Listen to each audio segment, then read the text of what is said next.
فرمایا من جہاز جیش العسرہ فلہ الجنہ. اللہ کے رسول صلی اللہ علیہ وسلم نے فرمایا تھا جیش عسرہ کی تجہیز میں، غزوہ تبوک کے مالی تقاضوں کی تکمیل میں جو شخص نمایاں حصہ لے گا میں اس کے لیے جنت کی بشارت سناتا ہوں. عثمان رضی اللہ تعالی عنہ نے پوچھا بتاؤ غزوہ تبوک کی تیاری کے موقع پر سب سے زیادہ ایثار کس نے کیا؟ لوگوں میں سے بہت ساروں کی آوازیں بلند ہوئی کہ آپ کے حصے میں یہ سعادت آئی. فرمایا وہ دن بھی تمہیں یاد ہوگا جب اللہ کے رسول صلی اللہ علیہ وسلم نے فرمایا تھا مدینہ والوں کے لیے وہ میٹھے پانی کا کنواں جو ایک یہودی کی ملکیت ہے، جو شخص خرید کرے گا اس کے لیے بھی جنت کا اعلان کرتا ہوں. عثمان نے یہودی کے پاس جا کر اس کنویں کی قیمت طے کی، منہ مانگے دام دے کر کنواں خرید کر بارگاہ رسالت میں آئے. اللہ کے رسول صلی اللہ علیہ وسلم کی خدمت میں عرض کیا وہ کنواں میں نے خرید کر لیا ہے. رحمت عالم صلی اللہ علیہ وسلم نے فرمایا عثمان جزاک اللہ، مجھے خوشی ہوئی کہ وہ کنواں آپ نے خرید کر لیا، اب وہ آپ کی ملکیت ہو گیا ہے تو میری امت کے لیے سہولت ہوگی. حضرت عثمان رضی اللہ تعالیٰ عنہ نے عرض کیا اللہ کے رسول وہ کنواں میں نے خرید تو کر لیا ہے لیکن ملکیت میری نہیں ہے، آج کے بعد قیامت تک کے لیے وہ کنواں میں آپ کی امت کے لیے وقف کرتا ہوں، اب وہ میری ملکیت نہیں ہے اللہ کی ملکیت ہے. سبحان اللہ. عثمان عثمان عثمان عثمان. اس دن کے بعد سے آج تک مدینہ والوں کو میٹھا پانی میسر آیا.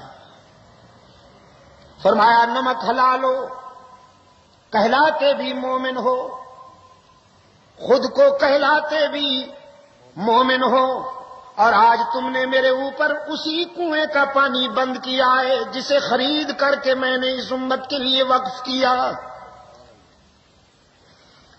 جناب عثمان رضی اللہ تعالیٰ عنہ پر اس قدر پانی کی بندش تھی کہ حضرت علی رضی اللہ تعالیٰ عنہ نے اپنے بیٹے سے کہا پانی کی مشق لے جائیے. منافقین نے مشق پر تیر مار مار کر سارا پانی گرا دیا ہے لیکن عثمان تک نہیں جانے دیا.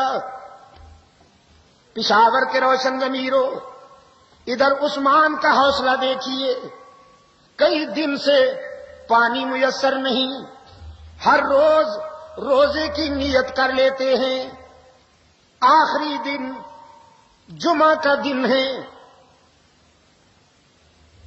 اہلیہ نے بڑی کوشش کر کے میٹھے پانی کا ایک پیالہ حاصل کیا. امیر المومنین حضرت عثمان رضی اللہ تعالیٰ عنہ کی خدمت میں لائیں. فرمایا میٹھا پانی ہے نوش فرمائیے. بہت مشکلات کے بعد ہم یہاں تک لا سکے. حضرت عثمان نے آسمان کی طرف دیکھا تو صبح کا سویرا چمک رہا تھا.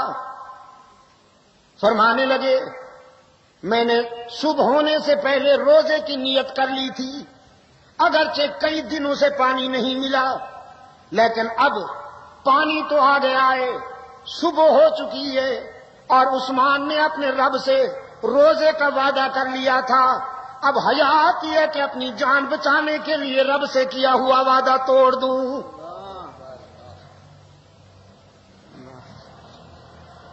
سیدنا علی المرتضیٰ رضی اللہ تعالیٰ عنہ آئے، آنکھوں میں آنسو ہیں، سینے میں اضطراب ہے.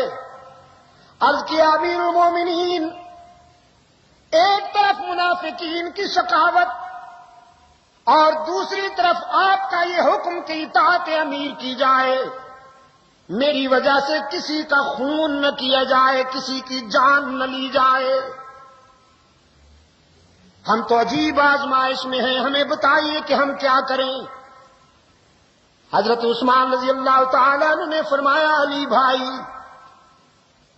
شاید آج میرے امتحان کا بھی آخری دن ہے اور تمہاری بے قراری کا بھی۔ آپ کے آنے سے چند لمحے پہلے غنودگی کے عالم میں مجھے اپنے آقا کی زیارت ہوئی، رحمت عالم صلی اللہ علیہ وسلم کی زیارت ہوئی۔ حضور نے اپنے مبارک ہاتھ میرے سینے پہ رکھا۔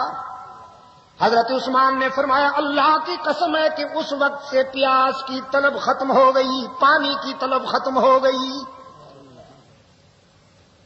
ٹھنڈے پانی کا گلاس پینے سے بھی اتنا سکون کہاں مل سکتا ہے جو رحمت عالم کے ہاتھوں سے میسر آیا۔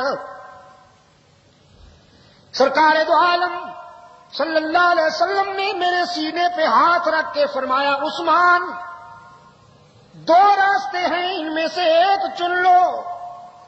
ایک راستہ یہ ہے کہ اگر تم کہو تو تیرے دشمنوں کے لیے دعا کروں، زمین پھٹے اور یہ غرق ہو جائیں، اور دوسرا راستہ یہ ہے کہ صبر کرو، روزہ رکھا ہوا ہے تو افطاری میرے دسترخوان پہ ہوگی برزخ میں۔ حضرت علی رضی اللہ تعالیٰ عنہ نے پوچھا، پھر آپ نے کیا پسند کیا؟ فرمایا، جب رسول دعوت دے تو اس دعوت کو کون ٹھکرائے؟ میں نے یہ گوارا نہیں کیا کہ میری وجہ سے مدینہ میں کئی انسان غرق ہو جائیں۔ میں نے تو اپنے آقا سے کہہ دیا، اے اللہ کے رسول، میں صبر کروں گا، مجھے دوسری صورت منظور ہے۔ فرمایا، علی، میرا وجدان کہتا ہے، میرا ضمیر کہتا ہے، کائنات کا نظام درہم برہم ہو سکتا ہے لیکن رحمت عالم کا اشارہ غلط نہیں ہو سکتا۔ شاید آج میری زندگی کا آخری دن ہے۔ نماز عصر پڑھ کر تیار ہو کر ہمیشہ چادر باندھتے تھے، لیکن اس دن ہزار بند باندھا، پاجامہ باندھا، جیسا کہ اسی دن کے لیے تیار کر رکھا تھا۔ بڑی تختی والا قرآن کریم سامنے کھلا ہوا ہے۔ حضرت عثمان رضی اللہ تعالیٰ عنہ نے قرآن کریم کی تلاوت شروع کی ابتدا سے۔ ملت اسلامیہ پر یہ بھی حضرت عثمان رضی اللہ تعالیٰ عنہ کی شفقت ہے کہ قرآن کریم کو ترتیب کے ساتھ جمع کرتے ہیں۔ اسی ترتیب کے مطابق تلاوت شروع کی، سورہ فاتحہ اور سورہ بقرہ کو پڑھ رہے ہیں، پہلے پارے کی آخری آیات میں پہنچے ہیں کہ منافقین کا ایک گروہ جو تقریباً 3 افراد پر مشتمل تھا، مکان کے عقبی حصے سے کودا۔ حضرت عثمان رضی اللہ تعالیٰ عنہ قرآن کریم کی تلاوت میں مہر۔ قرآن کریم سے تو عشق تھا نا حضرت عثمان کو۔ شبینے کے انداز میں نہیں پڑھتے تھے، شبانہ پڑھتے تھے۔ شبینہ نہیں، شبانہ پڑھتے تھے۔ جب ساری دنیا سو جاتی تھی تو مکان کے ایک کونے میں رات کے سناٹے میں تلاوت کلام پاک کے چراغ جلاتے تھے حضرت عثمان۔ اور ہمارا شبینہ ماشاءاللہ، بعض قاری صاحبان تو ایسے ہوتے ہیں کہ سگریٹ پیتے پیتے پھینک کر اللہ اکبر الحمدللہ رب العالمین الرحمن الرحیم مالک یوم الدین ایاک نعبد و ایاک نستعین پڑھ کر اپنے 2 سپارے پھر واپس آ کر سگریٹ پیتے ہیں۔ حکا چلتا ہے، نسوار چلتی ہے۔ اللہ تعالی ہمارے حال پہ رحم فرمائے۔ یہی وجہ ہے کہ قرآن کریم ہمارے دل میں نہیں اترتا، دماغ اور معدے کے درمیان رہتا ہے، دماغ اور معدے کے درمیان، ضمیر کی گہرائیوں میں نہیں اترتا۔ اور عثمان تو قرآن کا عاشق ہے، قاتل مکان کے عقبی حصہ سے آئے اور حضرت عثمان رضی اللہ تعالیٰ عنہ پر وار کیا. سریہ اتارا حضرت عثمان کے سینے میں اور گھائل ہو کر جب گرے تو نہ ادھر نہ پیچھے، سامنے قرآن کھلا ہوا تھا، بس جب گھائل ہو کر گرے تو قرآن کے دامن میں جا پہنچے. عثمان نے قرآن کو اور قرآن نے عثمان کو سینے سے لگا کر دوستی پکی کر لی. اور میں اسی حوالے سے کہا کرتا ہوں، اللہ کی عدالت میں حشر کے دن جب شہداء پیش ہوں گے، کسی شہید کی شہادت کی گواہی خنجر دے گا، کسی شہید کی شہادت کی گواہی تلوار دے گی، کسی شہید کی شہادت کی گواہی تیر دے گا، کسی شہید کی شہادت کی گواہی کمان دے گی. عثمان وہ خوش نصیب ہے کہ اس کی شہادت کی گواہی اللہ کا قرآن دے گا. قرآن گواہی دے گا الہ العالمین. عثمان کے آخری سانس میرے دامن میں نکلے. یہودی اپنی سازش میں کامیاب ہو گئے تھے، اس لیے کہ عثمان کی خلافت میں کم و بیش 12 سالہ دور خلافت میں صہیونیت اور نصرانیت کے پرخچے اڑے. رومی قیصر اور ایرانی کسرا، یہ دنیا کی 2 بڑی طاقتیں تھیں اس وقت، سپر پاور، جو پوری دنیا کا استحصال کر رہی تھی.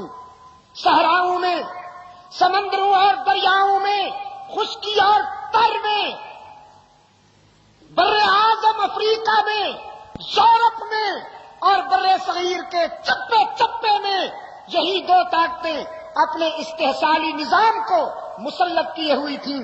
سیدنا فاروق اعظم رضی اللہ تعالی عنہ کے تدبر، جلالت اور ان کی فراست نے جس سلسلے کا آغاز کیا تھا، عثمان ابن عفان کی قیادت میں امت نے اس سلسلے کو پایا تکمیل تک پہنچایا.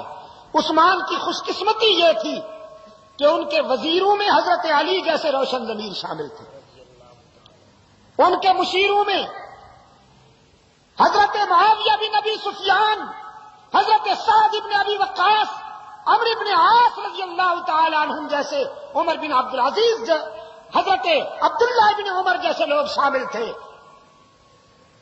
جن کی مشاورت اور جن کی رفاقت میں اسلامی لشکر جہاں بھی پہنچا فتح سے ہمکنار ہو کر آئے. بحری بیڑے کا آغاز حضرت عثمان کی خلافت میں ہوتا ہے. حضرت معاویہ کی قیادت و سیادت میں کم و بیش 50 بحری مار کے، جن کے امیر حضرت معاویہ تھے، سیدنا عثمان رضی اللہ تعالی عنہ کی اجازت کے ساتھ 50 مار کے وہ ہیں کہ جو بحری راستے سے سر ہوئے حضرت معاویہ کی قیادت میں. اور تاریخ ششدر ہے ان کے نتائج پر کہ ان 50 میں سے کسی ایک پر بھی ناکامی نہیں ہوئی. حضرت عثمان کے مشیر اور وزیر حضرت معاویہ کی قیادت